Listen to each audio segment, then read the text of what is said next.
Hello po Kasinet, shout out sa ating lahat. Magandang gabi po. Isang mapagpalang gabi sa ating lahat. Luzon, Visayas at Mindanao. So, thank you Lord na mayroon na naman tayong patapos na project. So, marami pang kasunod dito mga Kasinet kung kung makakayanan pa dahil may bago tayong ngayon. Project na ironwork. Iba yon, hindi kalan. Tayo construction tayo ngayon, so tignan ko lang kung masingit-singit ko na yung mga kalan natin. Ito sa taga Maynila ito dalawang nag-order taga Maynila at saka isa dito pas Pangasinan. So tingnan ko lang mga Kasinet kung makayanan ko dahil mayroon tayong trabaho. So ipakita ko muna yung paano. Wala na siyang igniter, request ng may-ari. Hindi na kailangan ng igniter kasi pwede naman sa posporo or lighter. So, ganyan lang po. Subukan natin lighter. So, yan na lang siya. Oh. Diba? Sirit. Sirit kagad mga Kasinet, diba? Kaya ganyan, pull mo na yung controller natin kasi na nga yan eh. Gusto niya yung palakasan kagad dahil yan, gasolina ang gamit natin, kaya gasolina kailangan na todo kagad. So mayroon na siyang carbon breaker. Ang hindi ko pa nagawa yung yung control dito. Pag natapos yung control, tapos na kasi tapos na. So pakita ko ngayon yung pinaka oil manual regulator na mayroong oil shut off. Ayan So bakit nilagyan pa ng dyan? Para paalala na mayroon talagang ibig sabihin, paalala na mayroong tubig na iwan dito, kaya para malaman din ng may-ari bakit water separator. Ibig sabihin yung dito sa banda sa baba, dito yung maghiwala yung tubig at saka latak, kaya water separator. Tapos itong sign natin, kasi pag dumating to sa may-ari, hindi pa niya kabisado kung ano ba yung tinatawag na high and low. Kasi ito high ito, tapos ito low. Pag ibaba mo yung arrow na yellow, pagdating dito naka-low. Pag itaas mo, makarating yung arrow doon sa may it's yun sa taas hindi na ganun halata, parang in, pero it's yan. Kaya pagdating sa taas yung arrow naman, high na yun. Kaya tingnan mo yung adjuster natin naka-full, ibig sabihin naka-high. Kung paluwagan natin, pag dumating sa araw na to, naka-low. Ayun ang kagandahan ng natin, oil manual regulator. Mayroon tayong pagpipilian kung gusto mo bang medyo marami konti yung supply ng langis sa loob, high mo. Pero pag katamtaman lang gusto mo, low. Pero pag isagad na to ng low, halos konting halos konting pumapasok na lang sa loob. Ganun. Pagka isagad natin high, nasa 1/2 inches yung load ng langis sa ilalim. So ito yung kagandahan ng natin set up natin. So shout out muna kay Brother Hardest. So shout out sa iyo bro. So ikaw ang nagmamay-ari ng invention na to, yung oil shut off. Ni-revise na lang natin, pinaganda natin ng style, kasi dami yung version mo ng oil shut off, maraming pagpipilian, pero ito ang napili ko para sa aking disenyo sa tangke. So ganito rin ang gusto kong piniling design para malinis tingnan. Mayroon siyang oil manual regulator. Yan mga Kasinet. So malinis. So nagre-regulate na talaga yung langis sa loob. Tapos kung kailangan ng may carbon breaker, yan yung kagandahan ng natin, yung invention natin. So shout out sa iyo bro. Dahil kung hindi dahil sa iyo hindi gumanda yung kalan ko nang dahil sa iyo mas lalo pang nag-high-tech yung kalan ko sa yung mo technology mo na auto oil shut off. So kulang na lang ng control, tapos sa taas ito salamin na ito, lahat salamin ito, nilagyan na salamin, wala na, okay na. Tapos ilaw, makinis na naman, makamising na naman ulit ito sa isipin ko na naman ito pa Maynila, baka mamising na naman ito. Yun lang kasi net, nahirap na kasi walang kamukha daw ito walang ganitong design ko, walang kahawig. Grabe.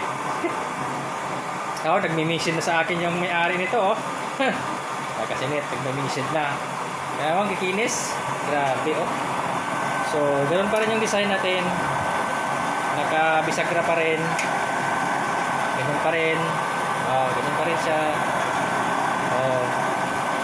stainless lahat, wala mabubulok dyan, wala mabubulok, stainless hindi masisira kahit naapawan pa ng sabaw na may asin, hindi siya lalabanan ng stainless. Kaya ganyan ang design natin, kasi natuklasan natin na pagka ordinary lang banda rito talaga masusunog. Ito pakita ko to kasi nito pagka ganitong ordinary ito masunog na yung sa dulo nagkalawang na diba, ganyan yung ordinary nilalagay natin, kalawang na kalawang na tatunan ng sabaw, init, pag nalagyan yan init, sabaw, wala, kalawang siya hindi magtumatagal. Kaya hindi ko, para sa akin pabor sa ginawa ko, pabor sa mga buyer, sa mga kliyente ko, yan lang, para pabor sa inyo ang ginawa ko na stainless lahat. Kahit pa magbabaga dyan, pagka lumamig yan, stainless pa rin yan, wala yan.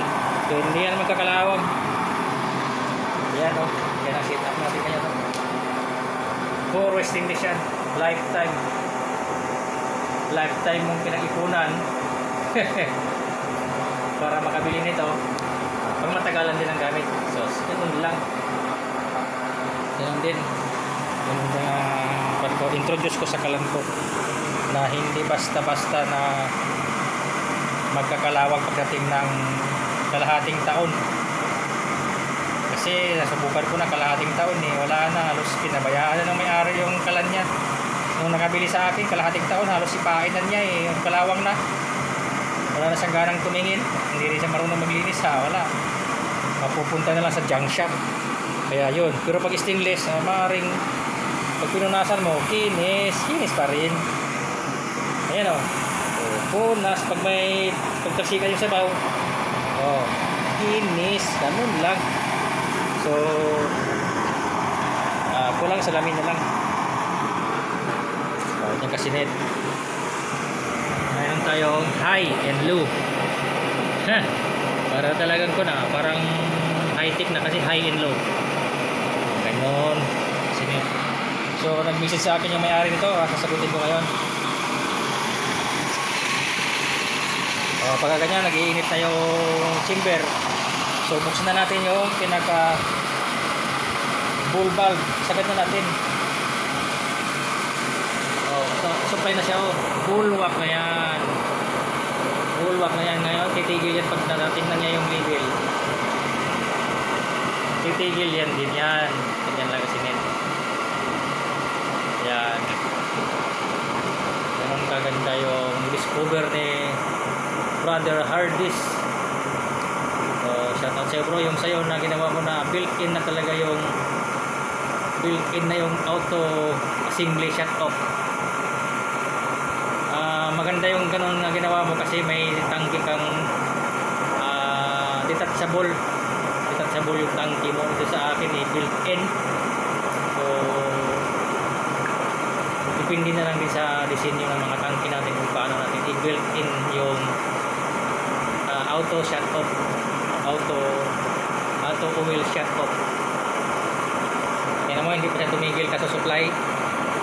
Dahil yung nilagay natin sa chamber pang heat, pang ano lang yun, pang preheat lang yun. Ngayon sinusupplyan na niya, oh. Abutin talaga niya yung level na yun, yung kalahating pulgada. Yan, yan. So tuloy pa rin yung bulwak niya, oh. So, tuloy pa. So huwag kayong makalala, hindi yan naaapaw. Tuloy pa rin siya, tuloy pa.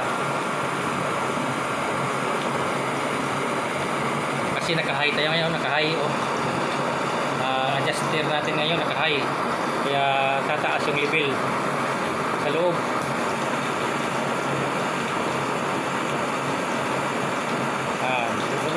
Supply pa siya, oh. Kasi net yan. Ngayon titigil na yan ngayon pagka naka-level na siya sa loob. May sign na siya na gusto na niyang tumigil, oh.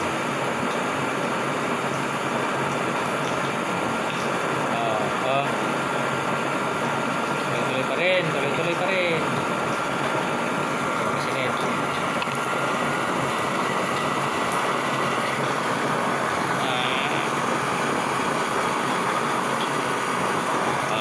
Kasi net. Kung na-label na niya, tumigil na siya. Tumigil na, oh, diba? Kung narating na niya yung level niya, tumigil na siya. Ganun kasipag siya. Pagka walang laman sa loob, automatic siya supply. Pag naramdaman niya na marami ng load, tumigil siya. Ganun siya kasipag ngayon. Hindi na tayo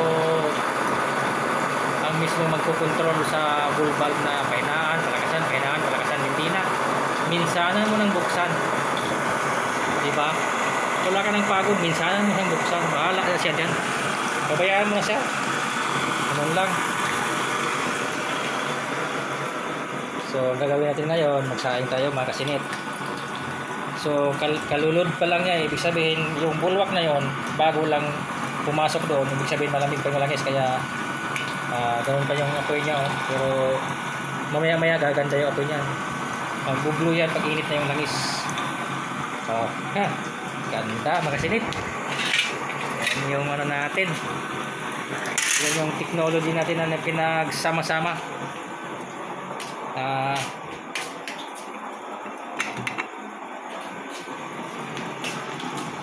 Sa tulong ng mga kasama natin, pinag-isa natin yung mga discover, mas lalong gumanda yung kalan natin.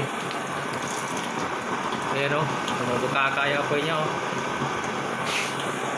Oh, sos ano lang yan, oh. So di ba tumigil siya. Mayroon siyang patak konti lang yun, oh. Hindi naman ganong ano yan, kasi kapapasok pa lang yung kanya dun. Mayroon din siyang pirmirong load niya. Mamaya ko titigil yan kasi i-hold na yan ng gravity pagka mayroon na, kasi puno yun eh, kinargahan ko ng puno yun eh. Yan, mamaya titigil na yan. Pero yung ganyan hindi niya maka-overload kasi subok ko na yan, pinapartis ko na yan halos 4 na oras.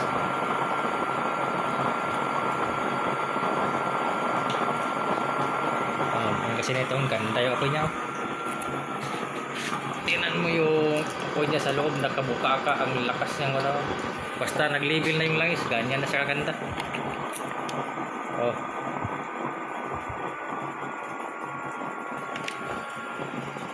Ganyan siya, ganyan.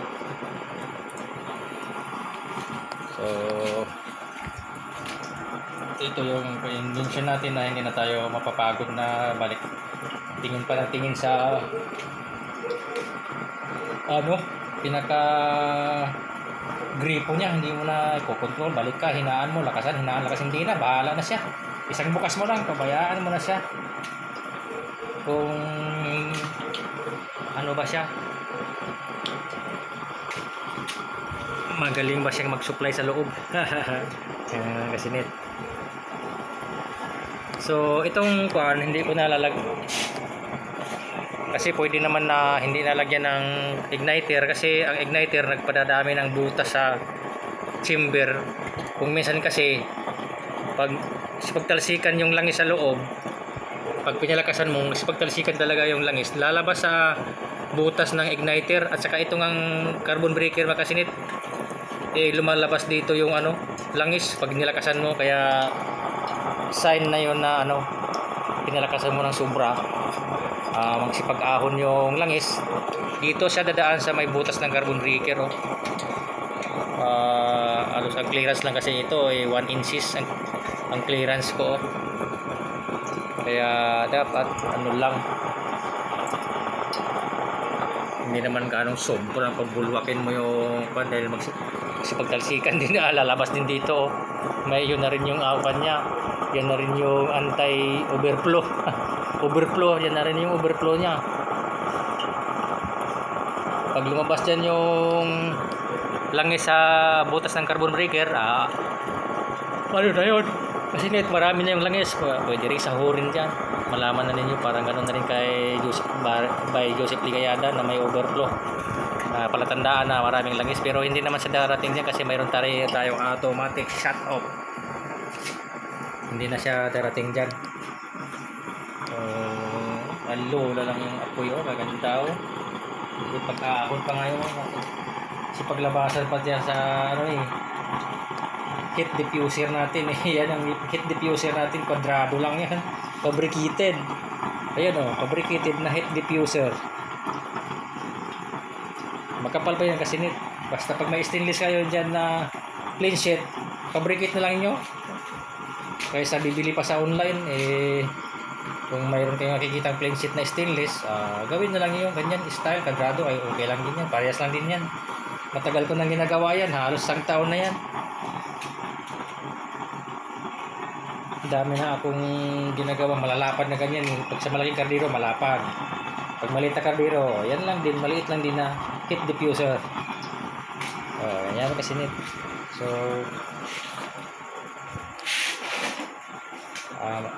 kasi malapit na itong i-shipping ng bound to Maynila. So sana hindi maligaw dating ng Maynila, baka maligaw na naman. Ano na naman yung unit ko, ma-hostage na naman. Ayun ang mahirap kasi kasi ito lang daw ang nag-iisang nakita ng buong yung nagsasabi sa akin na isang YouTuber. Inikot na din lahat yung mga vlogger, wala siyang makikita ng ganitong design. Kaya kung makikita ito ng iba na kakaiba, baka ma-hostage. So hanggang ngayon iniintay ko pa yung tawag ng GNT kung saan na napunta yung unit ko na papuntang Nueva Vizcaya. Kawawa talaga yung may-ari, iniintay niya kung saan na, binayaran na niya. Ayan ang mga ayan ang malungkot na pangyayari. Inaabangan niya na gusto niyang maitis na wala, missing in action. Yung nakakalungkot ngayon. Sana naman pa yun, babalik. Kung na-construction yun, kung saan napuntang warehouse, kung nag-return dito sa Pangasinan, sana karating na. Wala, grabe naman, ang tagal na hindi pa nakarating. Mga kasinit, mahirap din na dismaya din yung buyer natin sa kanyang kalagayan. So shout out pala kay Bro Rogelio Ontalan ng Nueva Vizcaya. Shout out sa iyo bro, na dyan ka sa dyan ka ngayon sa site ng Oceana Gold Mining Corporation. So shout out sa inyong lahat na kayong mga trabahante dyan, yung mga night shift ngayon, yung mga nagtatrabaho ngayong gabi. So shout out sa inyong lahat, keep safe dahil gumagamit kayo ng mga heavy equipment. Mga bato yung ninyo, lalaking batong graba yung ninyo, kinakarga ng dump truck. loader, backhoe, yun ang mga gamit nyo eh. So ingat, God bless inyong lahat. So ganyan lang bro, konting pasensya baka sakaling babalik pa sa atin yung unit na yon, para naman hindi mamimihasa sila na ganun ang nangyari. Hindi nila talaga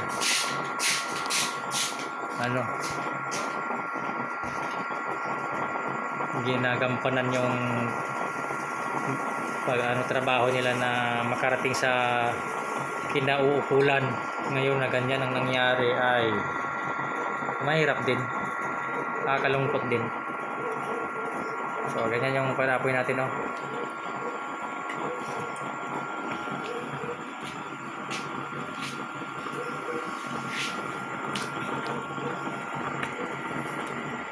So i-adjust natin kasi nit ng semi loop,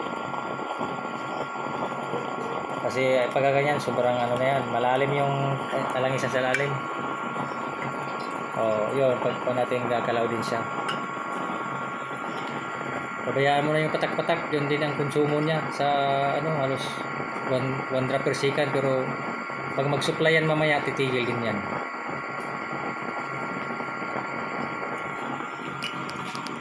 Biruin mo yun, naka-pull niya, ganyan lang yung tulo niya, nag-function din siya. Dapat walang singaw, pati yung kasi net pagka na hindi naigpitan itong mga yung mga fitting na to, hindi maigpitan, sisingaw yan, wala, hindi gagana yung natin, yung auto shut off.